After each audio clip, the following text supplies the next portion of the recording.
Alia Beach, Ramogi TV, Homa Bay.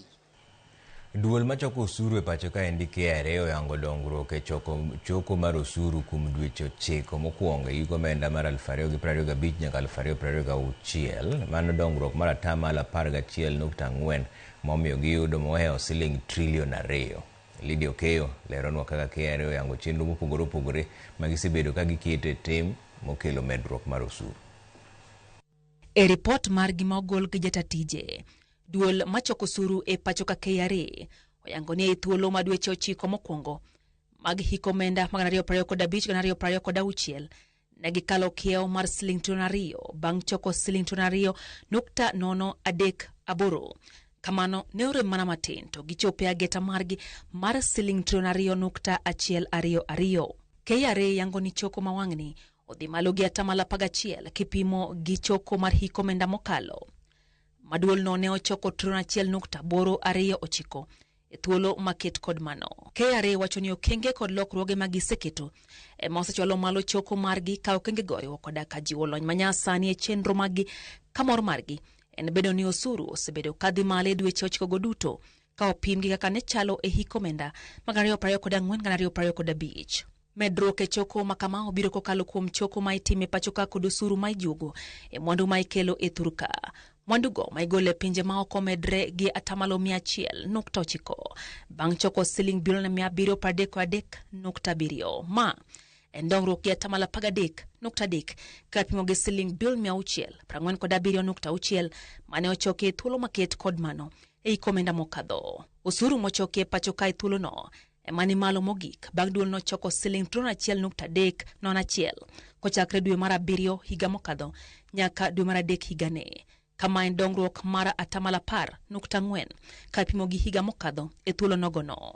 Osuru ma ochoki e lo bede kata kembe sirikal ma otisi ni agency revenue romo siling bilion 204.452 kama en dongruok mar atamalo 101.4 ka pimo gi ageta margi ma en siling bilion 201.705 kama bende en medruok gi atamalo 10.7 ka pimo gi higa mokadho kama ne ochoke siling bilion 184.650.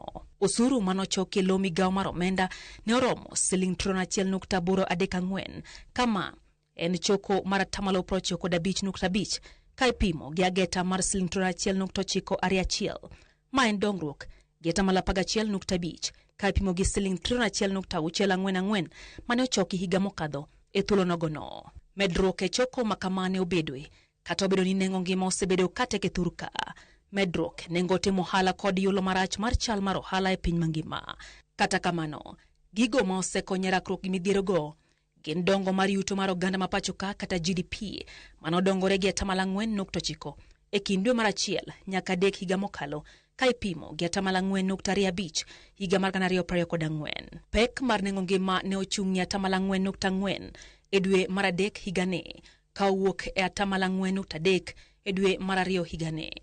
Kama no kel gi medruok e nengo mar chiemo kod math ma ok makwong manomedre gi atamalo 7.7.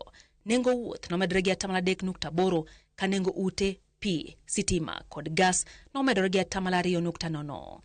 Nengo loko siling kawo ya dola kuom dweche 9 mokadho osebedo siling 129.23 kuom dola ka dola kama igeno ni biro medore. KRA oyango chenro ma gisebedo ka giketo e tim ma osekelo medruok e choko margi kama gin tiyo gi chenro mar e-teams, choko omenda e yor mbui kaka WhatsApp kod lony manyasani mar AI, tiyo gi simbe ong'we yamo, tiyo gi bengi ma oganda kano e omenda, keto apis achiel ma itawo chenro mag kawo osuru kuom mwandu ma ikelo koya pinje ma oko, kod tiyo kod wang' dede ma irwako e del mar rakruok gi jogo matemo kwepo golo osuru ahinya to kuom mwandu ma igolo e pinje ma oko.